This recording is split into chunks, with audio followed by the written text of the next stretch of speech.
So hello everyone, thank you to be here for my presentation, some cracks in the Linux firewall. I will present you several vulnerabilities I found in the Linux kernel during my internship. So let's see the plan of the day. I will just start with a small introduction about some components we need for the presentation. Then I will present you NetFilter, the Linux firewall, and I will present some technical details to understand the presentation. And in the third part, I will explain the process and how I found two vulnerabilities in NetFilter. And to conclude, we will have a small discussion on the Linux security, and we will conclude the presentation. So, as traditional, a few words about me. So, my name is Arthur Mongodin. I'm working at Rondorisec as a security researcher. I'm mainly interested about reverse engineering and binary exploitation. I focus my research on low-level components, and more especially, I like to work on kernels. And I'm also a co-organizer of GREAC, a security conference that occurs in Grenoble on Friday. So I arrived at Rondorisec for my end of study internship, and the goal of this internship was to find vulnerabilities in the Linux kernel using variant analysis. And the technique I use to find bugs and a bug in the Linux kernel, and that occurs leads to find two vulnerabilities. So let's introduce some components. So first of all, what is variant analysis? The variant analysis is a method we use to find vulnerabilities and bugs, and to more especially find patterns in the code. So why we use this technique? We find over the year that several vulnerabilities looks very similar, so for buffer overflow, for use after free, and so on. So we want to find a static method to detect this pattern. And we have to define this pattern in order to, see if several projects contain the same bugs or vulnerabilities. So today there is several tools that we can use to perform variant analysis. There is the main one I used during my internship is CodeQL, but there is also Joan and Coccinelle. So another component I will use a lot during my presentation is the Linux namespaces. This is a feature of the Linux kernel that is used to create separate environments for applications.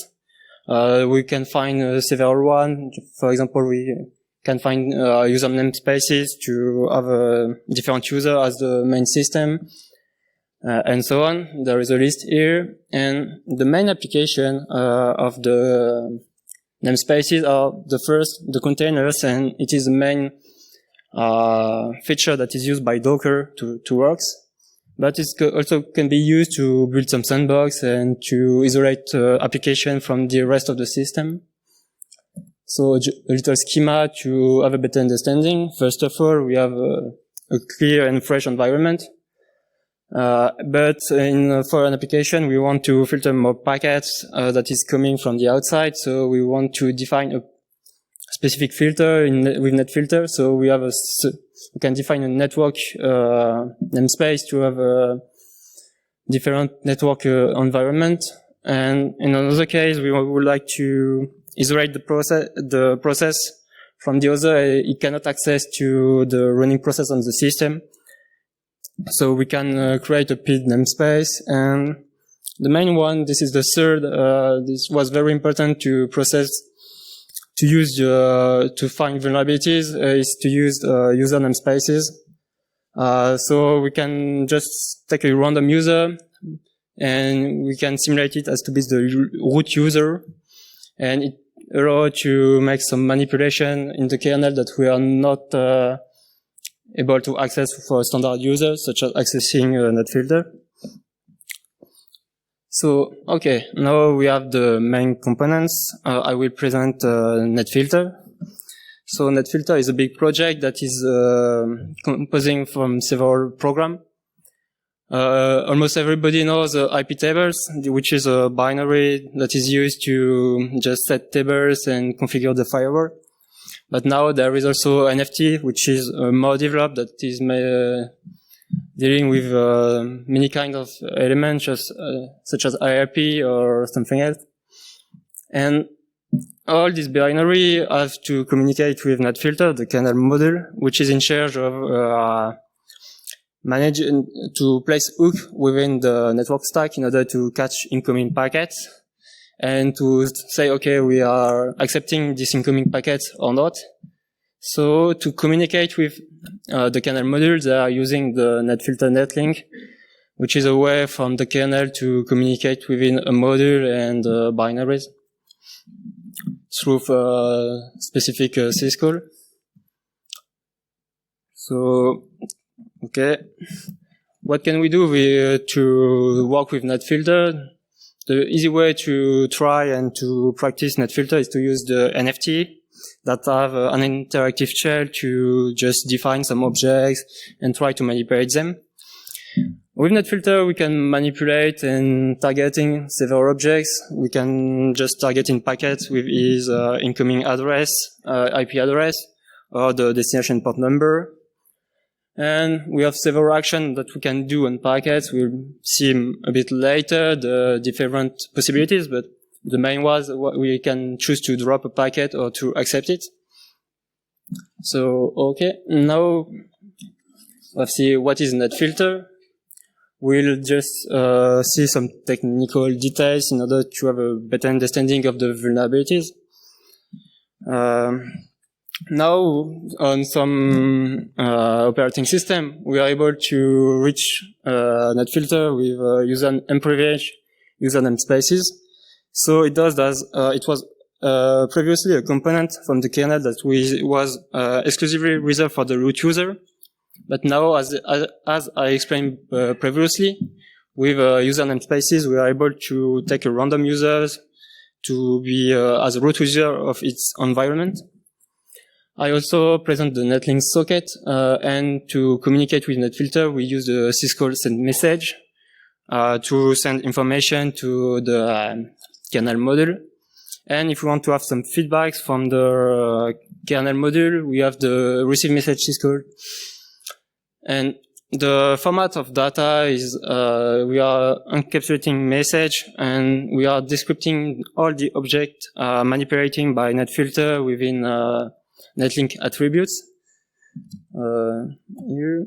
So here it's a presentation of all the main object of NetFilter. The main was is the table where we'll define several objects within. There is two kinds of objects we will define. Some object related to data. We can just here on the slide find the set, which is responsible for storing just elements that we can use later. We can, for example, in red store several IP addresses that we could use later. And we could define chain of rules that is in green. And this rule will be in charge of detecting packets and to deal with them. So choosing if we accept this packet or if we are dropping them. It's it's very interesting to use the set because several rules can refer to the same object, and we are able to manipulate this object and have access. So it increases the performance of NetFilter. So two main elements are composing NetFilter and the rules. The first one is the expression. They are used to match packets, so we have to describe the incoming packets on the system. And to do that, we have to use some expression. And we have several ways to describe this expression, to describe this incoming packet. Effectively, there is more than 40 types of expressions, so we have a lot of choices. It's very practical, and we can link it to several objects, sets and maps, as defined previously, but also the rules, because they are in charge of matching the packet. And now we have matched the packet, we have to deal with them. So for that, we have statements. So this is all the statements that all the instructions that we can use when we have matched a packet. The first thing we can do is to accept it or drop it, as I told previously. But we can also charge a user-owned application to manipulate them and to choose if we are dropping or accepting it. So we have to use the queue instruction. But as the rule are just the chain of rule, just taking a rule, apply it, go to the second. So we can just choose to continue to the next rule or just stopping here this chain of rule and returning. And we can define also several chain of rules, so we can interact between the different chains. So for that, we can just use the goto with the jump instruction. The difference between them is similar to the jump and call instruction on x86. So the goto expression, we jump to the chain without returning, but the jump instruction will return to the calling one when the chain is finished. So, okay, we have seen all the components. We need to understand the vulnerabilities I will explain now. So, what I did to find these vulnerabilities, the first thing, I was working with variant analysis, so I started from recent vulnerabilities found also in NetFilter. This vulnerability was found by David Bowman, and it is an integer overflow. This integer overflow happens in the comparison which is checking the data provided by the user. Here in the example, the user is providing the range value at line 7, and we see a multiplication. And it occurs that the range value is controlled by the user, and previously the kernel was not controlling it. So in this multiplication, in this comparison, David was able to get an integer overflow and bypass this verification. So he gets after an out-of-bound primitive, and he success to get a privileged escalation on Linux. So okay, I decide to see if I can match other pattern like that in the Linux kernel. So okay, we have to find a description to write our CodeQL query. So what we can see in this pattern, we have a if condition with a multiplication, but also it is important to notice that it's returning an error. So we have also to maybe just take in consideration only the if condition that is returning an error if the condition is verified. So I decide to use CodeQL to do my query, and let's see if I find variants of this bug. So let's see the query and how I write it.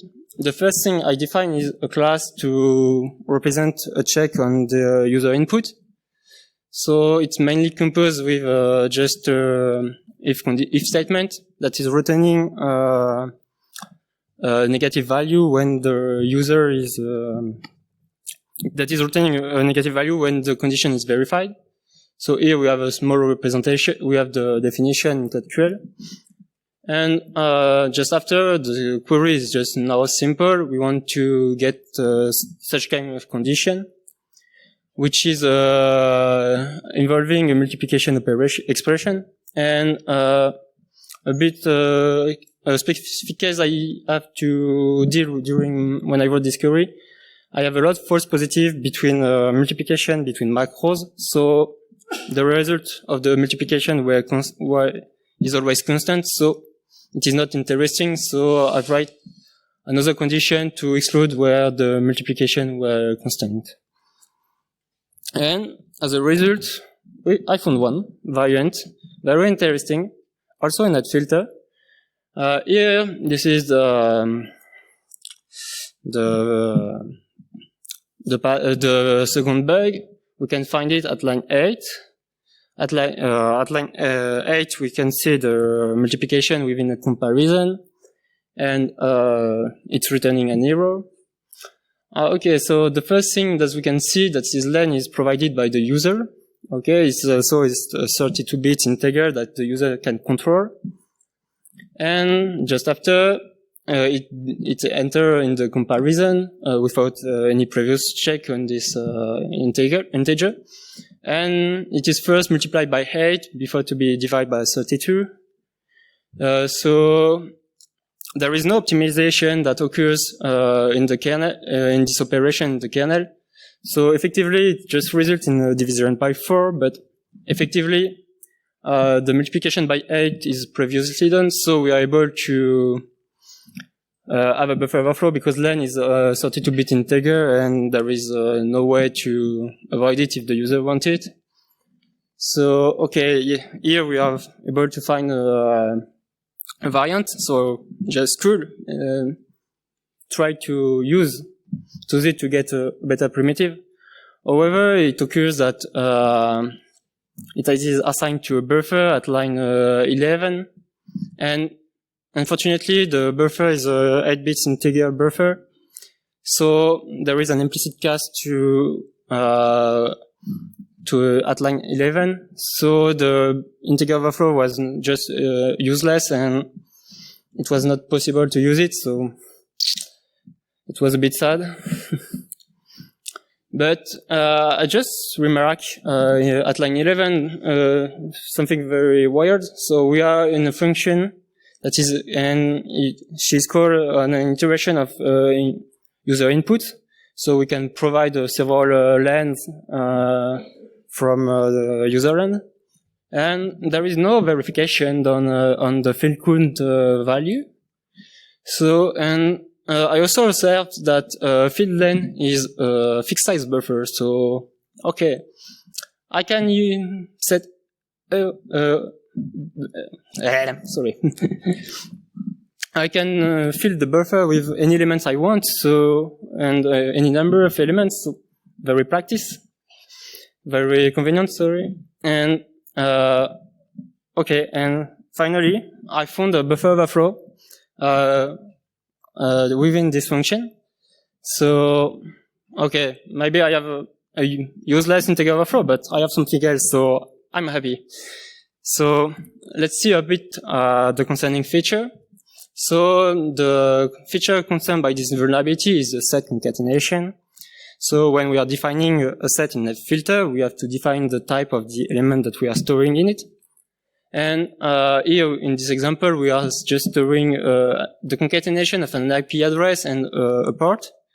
So it is a feature that was introduced to increase the performance of NetFilter. And we can associate any element, any type of object that we want. We can match many IP address, we can match several ports. And here, the issue was that, in fact, they just expected that we concatenate just 16 elements or less, but it was not my choice, so I didn't did it. So the buffer was storing the len of each field. So in the previous example, I was storing an IP address and a port. So the two main cases of the buffer will be filled with the value 4 and 2, 4 for the length of the IP address and 2 for the length of the port. But we can just add up to 16 elements, so we are just filling the buffer. And I was able to add a 17th one, so I was able to erase the number of elements that is stored in this buffer. And this value is also used to know when, at which place we are writing the next element. So when I decide to write a 19th one, I was able to get an out-of-bound primitive, and I was able to write anywhere a bit later in the memory, not anywhere. And all these components were happening in the stack. So we get now, to summarize the stack buffer overflow, that we are able to get some stack out-of-bound primitive. However, if we get back the condition in the previous slide, here, if we invert the condition, we find that length should be lower than 64, and it's pretty bad primitive, so we cannot write bytes bigger than 64. However, in practice, there is a bug with the division by 4, and two less significant bits of length was not verified. So we are able to write bytes with the 67 value, but it was not enough to get good primitive. But let's see what we can do with. So first thing we search to do is to get an info leak. And for that, I use the fact that the previous buffer was just a temporary buffer, which is allocated on the stack, and to persist after the set creation. This data is copied into the heap of the kernel in the set structure.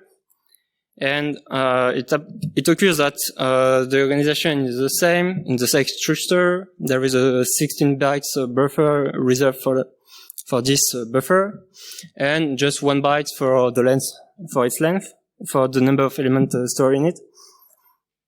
And it happens that when we are just copying the previous buffer, we are using the number of elements stored in the previous one.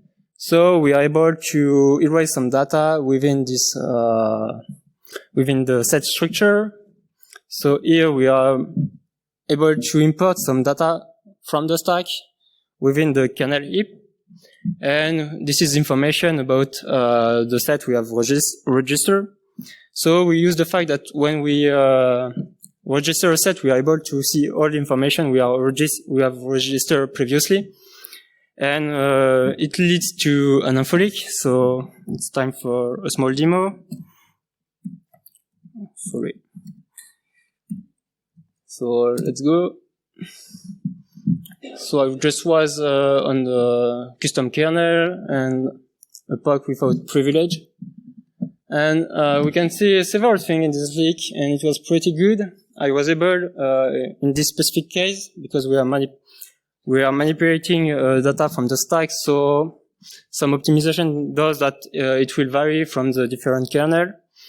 And we see some interesting elements. The first one seems to be random data, but it's the stack canary. So with this leak, we will be able later to produce a buffer overflow to bypass the stack canary protection. The second one is an address from the heap. So now we are able to write within the heap, and we know a place when we can write and read data. And the third one is an address from the kernel itself. So it will be very useful to defeat the KSLR. So okay, and the third one was just useless. So okay, here we are able to have a leak, but we still have a bad primitive. So what can we do? So as we are corrupting the set structure, and is storing the length of the elements that are stored. So I was looking to create a second buffer overflow with a beta primitive, so where I can write bytes more than 67. And I did not create one, but I found another one. So, and this other one was resulting of the result of a type confusion that occurs within the set and the maps.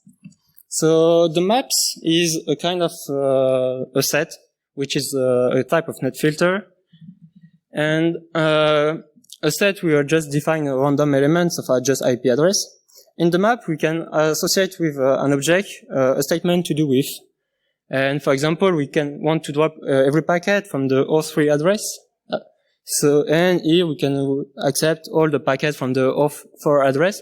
So this is the use case of this of these two kind of sets. So very efficient. But the question is, okay, we can define such kind of data and object, but what occurs when I try to add a verdict element within a set and a set element within a verdict map? So yes, we can. So this is the type confusion that occurs. And okay, so, but here I told about a buffer overflow, but object seems to have the same size. So does it work if the object doesn't have the same? And in fact, yes. So okay, we can maybe find the Okay, the idea where the buffer overflow is, so we are not adding more data that should be stored within an object, but in reality it's the invert. In fact, the space in the heap was allocated using the type of the element we are added. So here in the set, we are just allocating data according to the verdict element in red. And the data is after copying using the size of the object stored in the set. So here it will be the size of the element in blue. So here we have a big issue. So we have a buffer overflow, but we are providing less data than the copy. So we have to manipulate it. It's not very useful and very not convenient to just control an overflow and produce an exploit. To do that, I use an uninitialized variable because data was copied into a temporary buffer. And using this, I was able to control my buffer overflow, and now I have a way to work and to corrupt the kernel memory. So the big advantage I had with this primitive is that I was able to work in several caches. This is different allocation kernel memory relation. So, okay, I can maybe corrupt different kind of object, and I'm not restricted to a specific set of objects. And I have a pretty big buffer overflow. I can overwrite up to 48 bytes. And it was very useful because we can go deeper in the object in order to erase some useful component. And the first thing now we need is to produce an infolic in order to bypass some protection, especially the KSLR. So to do my infolic, I choose to work with the addKey syscall and the user key payload. Users can in the kernel register some keys that are stored. And when we are registering a key, we are providing the length of this key, and a buffer is just allocated just after a data here in this structure. And okay, the goal will be to corrupt just the header, so the RCU and data length, the length of the buffer, in order to initially we have a good buffer and in this state, so good header, good buffer, and we will corrupt the header and we get a bigger buffer. And when we try to get back information from user about this key, because we registered this key, we should be able to use it. The kernel will return more data than expected. So, okay, here we will have several objects that are overwrapped by my new buffer. And by this way, I was able to leak the KSLR and the FizzMap bases. Therefore, okay, now we have the main protection bypass defeat. So we have to write something in the memory in order to get more privilege. So I choose to use the unlinking attack. I was inspired from the write-up from LGRung, which is attacking a linked list in the kernel using the listdel function. And the goal of my attack was to edit the matplot path to gain root privilege. Matplot path is a technique used to gain more privilege in the Linux kernel. The matplot path is the path to the matplot binary, and the kernel is using it when we try to load an unknown binary, and it will execute the binary pointed by this path with the root privileges. So if we are able to modify this path to a control binary, we are able to execute any binary with the root privileges. So this is the way we use. So we have a buffer overflow. So what can we do with the listdel operation? So we are able to corrupt a list header, and thanks to this header, we are able to control the previous and the next pointer here in this function.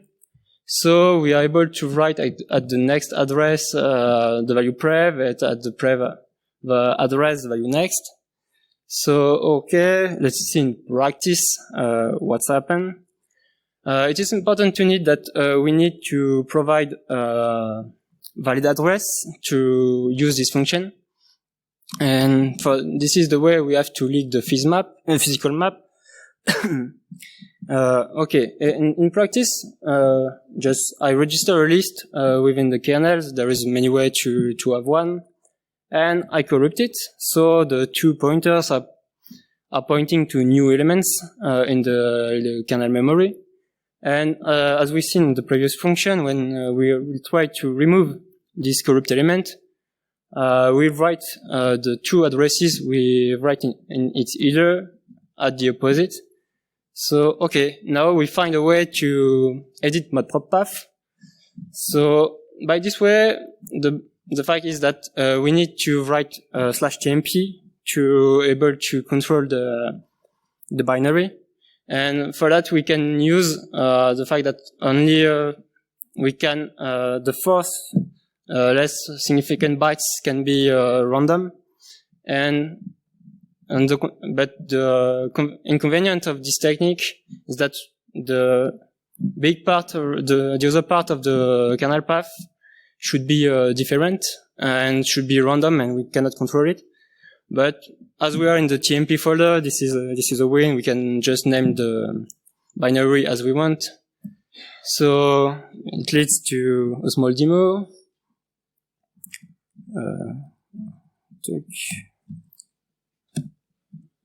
Here I was on the latest Ubuntu at the time, and I didn't have any privilege on this binary, and I finished to be root. So, okay. So in this demonstration, so when I just realized this poke, point 1 just passed, so we decided to report the vulnerability to the Linux kernel, and they patch the vulnerability 1 week later. So here, so now let's discuss about a bit about the Linux security. So this year was pretty hard for NetFilter, and especially NFTables. 8 vulnerabilities has been found in this module. It is a lot. And we can see that there is different kind of vulnerabilities. There is not a significant pattern that we can see in all one. So we can ask why these vulnerabilities are just happening this year and not before. It is due that NetFilter, thanks to user namespaces, unprivileged user namespaces, are accessible on several operating systems, by unprivileged user. So everybody can access it and manipulate it. So it becomes an interesting target for an attacker. And okay, so what can we do to protect against this kind of attacks and maybe do not have to expose our system? So just only few advice to harden your system. The first thing is to disable unprivileged user namespaces. This is just an option that you can modify with syscontrol. But in fact, it will make your Dockers not working, almost for unprivileged containers. So you have to run your container as root. Everybody knows that it's not a good idea. So the solution is do not use containers directly on the system. Maybe use some virtualization solution. It will be safer and better. You can use some kernel modules of the runtime guard, which will be detect some exploit attempts within the kernel. So in my techniques, I used to edit matprop path, and this is something that should never happen. So LKG will be able to detect such kind of attempt. So it will be harder for an attacker to get a privilege escalation. And if you want to get more advice about how to harden your system, Alexander Popov did a nice tool for that, kconfig hardening check, which is available on GitHub and just will tell you what option of your configuration is increasing the attack surface of your kernel, or some advice to mitigate some kind of attack. A very nice tool. So it's time for the conclusion of this presentation. So I used the variant analysis to find vulnerabilities in NetFilter, and it was efficient because I was able to find a bug. And the first bug, that was a simple integer overflow, leads to 2 vulnerabilities, and these vulnerabilities was accessible thanks to unprivileged user namespaces. So this is a nice feature because it allows to run containers with a non-root privilege, but it's exposing the Linux kernel, so maybe not the greatest solution. And as the Linux kernel the NetFilter is now a new attack surface, it's very interesting to have a look in, and maybe it is important. It's a good idea to search within this module. A Metasploit module has been written by my colleague Ridwan, and I will thank to him for all the work he did for the exploit I wrote for the second vulnerability. If you are interested for more technical details, you can read the 2 write-ups on our blog. And the source code of the exploit are also available on GitHub. Thank you.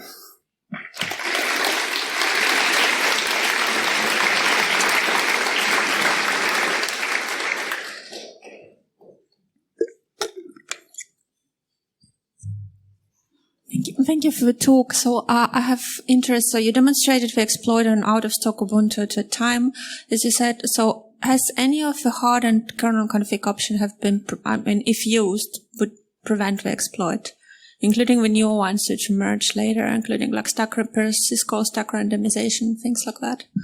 Would any of that help? There was stack randomization, so I was not able to, for the first one, to have the same leak on Ubuntu kernel, for example. But all the standard mitigation that are on operating system, I have to deal. Also, free hardened, I have to deal with my second exploit at the time. But I did not have to deal with many other mitigation. I guess my question is the other way around. If let's say if Ubuntu would enable all of the mitigations that exist in the kernel, which not everyone enables them, but so would the exploit be stopped or on something or? Yes, it will stop because I use model path and LKG will detect it, so it will stop it.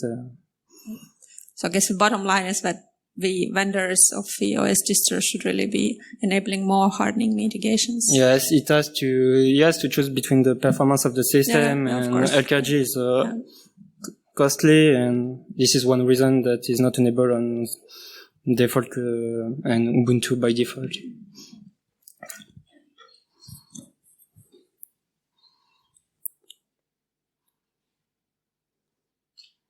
So.